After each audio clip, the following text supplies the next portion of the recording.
Hi everyone, welcome to Life Thread Studio. I'm Ivana and I'm glad you're here.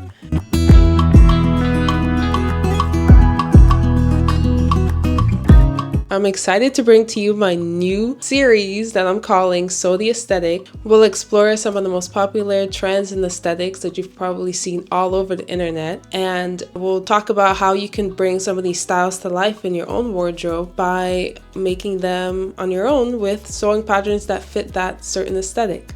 If this sounds like a series that you would enjoy, please let me know down in the comments what type of trends and aesthetics you're into and what you would like to see in future videos. Today we're starting things off with a very popular aesthetic called cottagecore. This aesthetic is so timeless and everywhere. Anybody can replicate the style and take certain pieces from it and apply it in their life today. I wouldn't say that my aesthetic fits the cottagecore trend very well. I'm not a hyper girly dressed individual, but at the same time, I can find certain elements of the aesthetic, and I have been incorporating it in my wardrobe that I find fits me quite well. Before we dive into this topic today, I just wanted to quickly mention that if you find that a certain aesthetic or trend doesn't feel like you or doesn't tie into your wardrobe, that's okay. There are so many trends that come and go. We don't have to subscribe to all of it or any of it. There are ideas all over, and the great thing about sewing is that we just get to pick and choose what we want to apply to our wardrobe and our style and basically make it ours. So I want to encourage you to just not feel like you have to follow and subscribe to every single point of an aesthetic just because it says that's what you're supposed to do. Explore, just experiment, and eventually all the things that you make are a reflection of you, and that is you are basically curating your own aesthetic, your own style, regardless of what someone else labels or puts a name on it. Just my little 2 cents. But diving into cottagecore, what exactly is cottagecore? It's all about embracing that carefree lifestyle, romanticizing the feeling of getting close to nature, gardening outside, that whole pioneer vintage life, that little nostalgic feeling of living on an English countryside, running through the fields, picking flowers and gathering eggs in a basket, taking it home and making some freshly baked bread. It's that whole romantic feeling of getting close to nature and embracing the slow, rural life that comes with it. Now, when it comes to the color palette in cottagecore, think of soft, muted tones like sage green, dusty blue, dusty rose, pale blues, mustard yellows, a lot of neutrals, beiges, creams, whites. All these colors evoke a sense of calm, peace, serenity, and a bit of nostalgia. Now, when it comes to the clothing silhouette, there are often either two variations of it. There's the hyper girly, full of ruffles and frills and flounces and bows and ribbon and all that sort of thing. And then there's also the more grounded and pared back and more wholesome side of it, where I have to do these chores. I have to get these chores done. I am still gonna look pretty, but I'll go and gather the eggs in maybe a nice apron or a pretty simple dress that I've made from my cotton calico. Is just very practical, but still has little elements that make it pretty. One of my favorite things about the cottagecore aesthetic is how timeless it truly feels. We've seen elements of the cottagecore aesthetic throughout the years in old TV series, movies, and books. We've seen different elements of it, but we've adapted it now today that still feels modern and fresh, and it still works in so many aspects. Some of the fabrics that you could use to build your cottagecore wardrobe would be a lot of natural fibered material like linens, cottons, viscose cotton blend that's very flowy, very drapey. All those things make a beautiful addition to your wardrobe. At the same time, fabric prints like florals, ditzy florals, vintage florals, gingham, the checkered prints, earthy tones like the colors that we've mentioned earlier. All those elements pretty much make up the cottagecore vibe. I wanted to share a few fabric shops that I found that I believe fit the aesthetic very well. It's actually an Etsy shop called Merely Susan. She has the most beautiful vintage floral prints on her linen and cotton. It's not very often that I see linen fabrics with such pretty prints. Usually they're very plain, simple linen. I don't see a lot of printed linen nowadays, but especially not in like the pretty prints that she has. Another place is called My Little Fabric Shop. I think the shop focuses primarily on selling like fabric that's catered towards like baby clothes, blankets, kids wear, and things like that. But the fabrics are so cute and dainty and pretty that I think they would fit very well into the cottagecore aesthetic and make such beautiful flouncy dresses, skirts, blouses. They would just look so lovely in a fabric like the ones that are at that shop. Because the cottagecore aesthetic focuses so heavily on vintage and timeless inspired pieces, I think you don't even have to go out and buy any fabric. You could just use old bed sheets, use any thrifted material. Just the idea of reusing fabrics that you already have at home and making an article of clothing, either if it's quilted, like an applique, or like an old vintage fabric.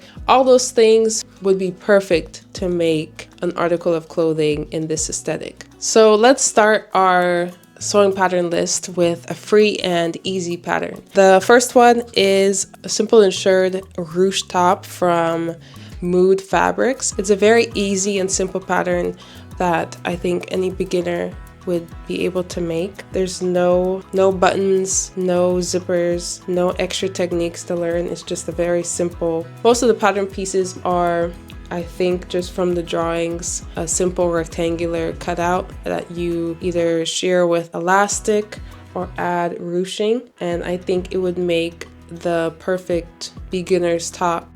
The second pattern is the Vivian Shao Chen Nepheline blouse. The Nepheline blouse is a loose fitting A-line top with 3/4 length sleeves and featured tucks all around the sleeve, and then they have such a pretty ruffle around the neckline. It's meant for woven fabrics, and I think this would make such a pretty blouse to pair with almost anything. It's just an elevated version of a basic maybe button down, and it adds like such pretty details to elevate and make your outfit a little bit more girly and fun. Another way to bring in that whimsical feel that you get with the cottagecore aesthetic into like maybe a basic or classic piece of clothing is the next pattern, which is actually a free one. It's the Unfettered Peter Pan collared shirt. It's the UP 1037. This is such a classic blouse with such fun details. It has a Peter Pan collar with slightly puffed sleeves that I believe it could be dressed up or down. If you make it in like a classic linen or like a crisper cotton poplin, it could fit into so many different areas. You can also enhance the classic look with some lace trim. You could add some ruffles. There are so many ways to sort of just accessorize this top and make it uniquely yours. The next pattern is another top with beautiful pin tuck sleeves. It's the Reda blouse from Madswick. I think this top has the potential to be so stunning and personalized in so many ways. This blouse has a circular yoke that you could either leave plain or add your own trim to it, like a ruffle, lace trim. There's so much variation that could be done. Depending on how you style it, it has the potential to be a piece that stands out and really fits into the cottagecore aesthetic nicely. Now, if you want something that's a little bit more laid back or something a little bit more versatile where you could pair it with clothes that you already own instead of making it a focal piece. The Camille top by Michaela Creates is another one that offers a lot of versatility. It has the same familiar shirring and puffy sleeves that are so recognizable in the cottagecore aesthetic, but it also has a more simple design to it that could be used in a lot of different outfits. There are two functional ties to keep the blouse closed, so you could wear it as a top, or you could wear it more open to use it as a cardigan over a dress. It's just a very versatile piece. I think this next pattern really sums up what cottagecore is all about. It's the Dream Frock by Lydia Naomi. This pattern has a bustier bodice with gathered ruffle cups. Now this pattern can be made either into a dress or a top. It leans in heavily into that whole milkmaid cottagecore aesthetic with the slightly corseted bodice that leads into the very ruffly upper bodice and the puffy sleeves. The square neckline is just it gives very girly, very feminine, and it takes it up a notch with the extra ruffles and gathers that just take it up and make it so romantic. I actually have two patterns from Lydia Naomi. The second one is the daisy frock. Slightly differs from the Dream Frock in where they both have waist definition, but the daisy frock has a lot of faux shirring because it's not made with elastic thread. The shirring is created with elastic channels that run through the waist of the dress and kind of cinched it in. It's a very pretty and feminine piece. Now the next dress is made by a sewing pattern designer who I believe most of her makes can fit into the cottagecore aesthetic, but I only picked one. It's called the Eleonora dress from Silver Saga Patterns. Her patterns are so romantic and beautiful. It's so feminine and flouncy, but it's simple enough that it could be worn for every day. It has gathered raglan sleeves, an elasticated waist with the ruffles. I imagine you could probably get a lot of uses from this pattern, especially since her patterns are a little bit more expensive than most. If you were to get a pattern from her, I would definitely think of different ways to make it multiple times because you want to get the most out of your pattern, especially if you're investing in a piece that is so beautifully crafted. I could see this making a beautiful nightgown with a leather cotton or bed sheet. If you wanted it to be a little bit more dressed up, you could use a nice floral print, a gingham. You could add lace trim. There are just so many different elements that you could add to the dress so many times to make it feel like a completely different dress.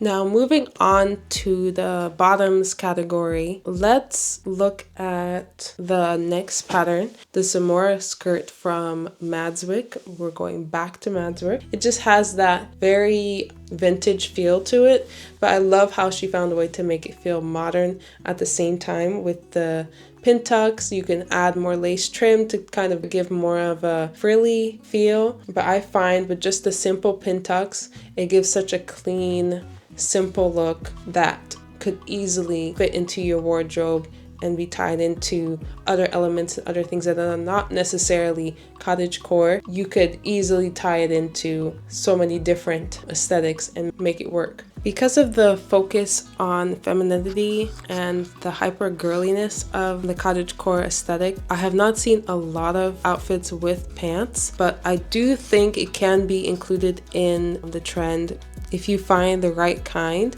Something that's very feminine. If the silhouette leans in more vintage feeling, I think it could work quite well. And I believe this pattern ties that in quite nicely.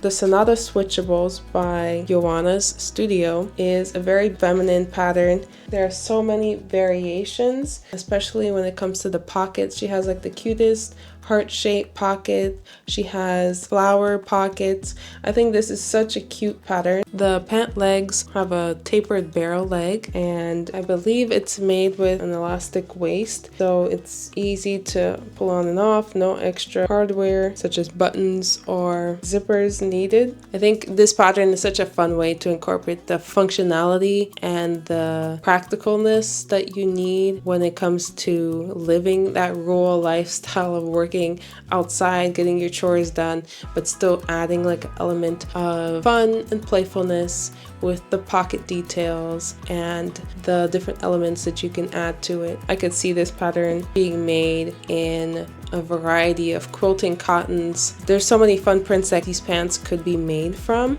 And last but not least, I could not leave here without at least including an apron pattern, because what is cottagecore without a nice apron? The Heidi apron from Lydia Naomi is such a frilly, feminine piece that even if you're wearing the most drab outfit underneath to do your chores, it would just brighten up any type of mundane task that you would have to do during the day. It's just so cheerful, and that you're adding all these unnecessary elements to a very functional piece of garment that is needed and making it a fun and unique piece. The pattern has a gathered skirt. The ruffles extend along the side of the apron bib around the shoulders. It's just a vintage feeling feminine piece that I think is perfect for the cottagecore aesthetic. So that was all of the patterns that I had for you today. Let me know if you want a part 2 of the cottagecore pattern list. There are still a ton of patterns that could fit into this aesthetic. Let me also know if there's a certain trend or aesthetic that you want to see. Let me know down in the comments, and I appreciate you being here, and I will see you in the next one. Bye!